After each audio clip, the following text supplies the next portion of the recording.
पर्यावरण के लिए बहुत सारी बुक्स हैं, अवेलेबल हैं, बहुत सारी किताबें हैं, लेकिन ये बुक जो मैं आपको बता रहा हूँ, एक बुक है आपकी पर्यावरण पारिस्थितिकी में परीक्षावाड़ी की। ये कल मैंने आपको बताया था और आप लोग कहेंगे तो मैं इसका साप्ताहिक आपका कार्यक्रम भी चालू कर दूंगा।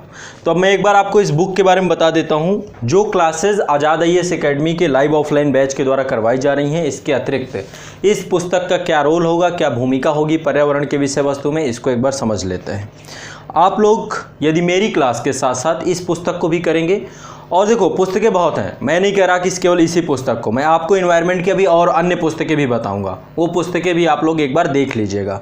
फिर मैं एक कंपेयर करके भी दिखा दूंगा। कई किताबें, एस चंड की भी किताब आती है, इसके अलावा पियर्सन की भी आती है, जीके पब्लिकेशन की भी आती है, परीक्षावाड़ी की भी आती है, दृष्टि में भी आती है, मल्टीपल पब्लिकेशन अलग अलग पुस्तक निकालते हैं। लेकिन मैंने ये पुस्तक आप लोगों को रिकमेंड की है क्योंकि सबसे पहली चीज़ ये NCERT बेस्ड पुस्तक है, और दूसरा जो बहुत सारे आयोग हैं जो IAS और स्टेट PCS एग्जाम की ले रहे हैं, उनमें से संघ लोक सेवा आयोग और राज्य लोक सेवकों के प्रश्नों को भी इसमें संकलित किया गया है। तो परीक्षावाड़ी की पारिस्थितिकी एवं पर्यावरण की पुस्तक आप सभी को पढ़नी है, और मेरे साथ आप सभी ये पुस्तक को निरंतरता के साथ आप इसे करते जाएंगे। जितनी क्लास में करवाता जाऊँ, साथ साथ ये पुस्तक भी करनी है। काफ़ी हद तक ये पुस्तक आपके एग्ज़ाम के कई टॉपिकों को कवर करने का प्रयास करती है। अब देखो इसके टॉपिक क्या क्या हैं, मैं आपको एक बार ये बता देता हूँ।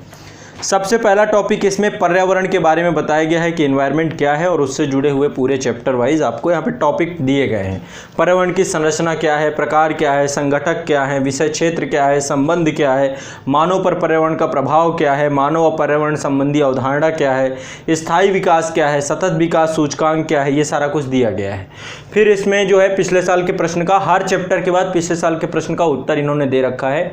इसके बाद पारिस्थितिकी और परितंत्र, इकोलॉजी एवं इकोसिस्टम के बारे में इसमें चर्चा की गई है। सामुदायिक अंतःक्रिया पूरा अगला अध्याय है, तीसरा अध्याय इसका। इसके बाद जीवमंडल, बायोस्फीयर में आपका जो है इसमें जीवमंडल एक तंत्र के तौर पे, एक पारिस्थितिकी तंत्र के तौर पे, जीवमंडल के संघटक, ये सारी विषय वस्तु यहाँ पर दी गई हैं। इसके बाद विश्व के जीवोम, major biome of in the world, इसके बारे में पूरा टॉपिक है कि जीओम को प्रभावित करने वाले कारक क्या हैं, जीओम के समान लक्षण, तो ये सारे टॉपिक यहाँ पर हैं। रामसर जल संधि, जो करंट के इशू हैं उसको भी इन्होंने इनबिल्ड कर रखा है, इस कारण से और बेहतर है ये पुस्तक।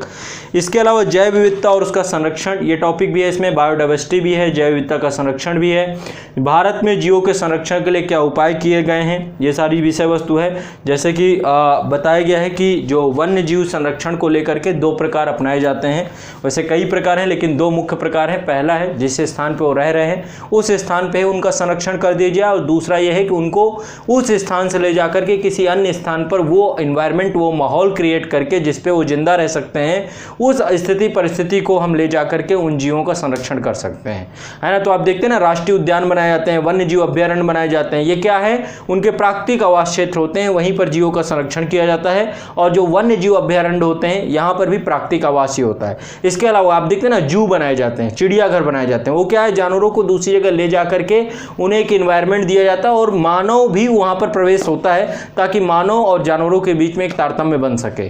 ठीक है, go area, no go area, मैं सब पढ़ाऊंगा डिटेल से, तो यहाँ पे सारी चीजें आपकी दी गई हैं। इसके अलावा एक पूरा का पूरा टॉपिक है इसमें, पर्यावरण अवनयन एवं प्रदूषण का, एनवायरमेंटल डिग्रेडेशन एवं पॉल्यूशन का टॉपिक दिया गया है, इंपॉर्टेंट टॉपिक है। इसके बाद पर्यावरण के लिए नियोजन एंड प्रबंधन का टॉपिक है, 8वां चैप्टर। पर्यावरण के लिए सम्मेलन, समझौते एवं रिपोर्ट का टॉपिक है। और इसके बाद आपका मेन से जुड़े हुए कुछ महत्वपूर्ण प्रश्नों को रखा है इन्होंने, और पर्यावरण की समसामयिकी रखा है। तो उस आधार पर पुस्तक आपका काफ़ी हद तक काम करेगी, और साथ साथ जो टॉपिक मैं पढ़ाऊँगा वो दोनों मिला करके पर्यावरण की विषय वस्तु को आपको समग्रता प्रदान करेंगे। इसके अलावा देखो और कई बुकें आती हैं, अन्य बुकें भी हैं, जैसे एस चंड की बुक आती है, वो मैं आपको एक बार उसका भी बुक रिव्यू कर दूंगा। तो ओवरऑल ये किताब अच्छी है, मतलब ये किताब पढ़नी चाहिए, जितने भी अभ्यर्थी तैयारी कर रहे हैं आपको पढ़नी चाहिए। एक शंकर IAS की भी आती है आपकी एनवायरनमेंट की बुक, बहुत सारे लोग उसे भी प्रेफर करते हैं, लेकिन मैं आपको बस इतना और जितना कंटेंट करा दूं, यदि इन दोनों को आपने अच्छे से कर लिया, मैं चाहता हूं कि जितनी अवधि अभी आप लोग की मेरे साथ चलेगी इस पूरे के पूरे समय में, जब मैं पूरी क्लास क्लास कंप्लीट कराऊंगा उस अवधि में आप इसे कंप्लीट कर लें तो बहुत बेहतर काम हो जाएगा। मतलब इसको कंप्लीट आप लोग को कर लेना चाहिए। तो चलिए फिर आप लोग इस पुस्तक को ले लें, जितनी जल्दी हो जाए। एक बार मुझे जानकारी आप लोग दे दीजिए कि किसके किसके पास है, ये कमेंट में बता दीजिए कि किसके किसके पास है पुस्तक। और यदि नहीं है तो फिर पब्लिकेशन से आप मंगवा सकते हैं या अदरवाइज आप लोग अदर कार्य कर सकते हैं। जो भी है आप कहीं से भी इस पुस्तक को जल्दी ले लें और बुक को प्रारंभ करते हैं। एनसीईआरटी एक पर्यावरण बोध की आती है, क्लास 7 की एनसीईआरटी है। मेरे ख्याल से ओल्ड एनसीईआरटी आती थी पर्यावरण बोध की, उसमें एनवायरनमेंट के कुछ टॉपिक हैं। ओवरऑल ज्योग्राफी की एनसीईआरटी काफ़ी हद तक काम कर पाएगी इस चीज़ का, तो ये इसका महत्व है, इसको जरूर पढ़ना है। मेरे क्लास के साथ साथ ये पूरी बुक कंप्लीटली आप करेंगे, ठीक है। और ये आपके पास होना चाहिए, यदि नहीं है तो ये बुक अपनी उपलब्धता सुनिश्चित कराइए और फिर क्लास प्रारंभ करते हैं। चलिए फिर शुरू करते हैं टॉपिक को, प्रारंभ करते हैं विषय वस्तु को हम लोग।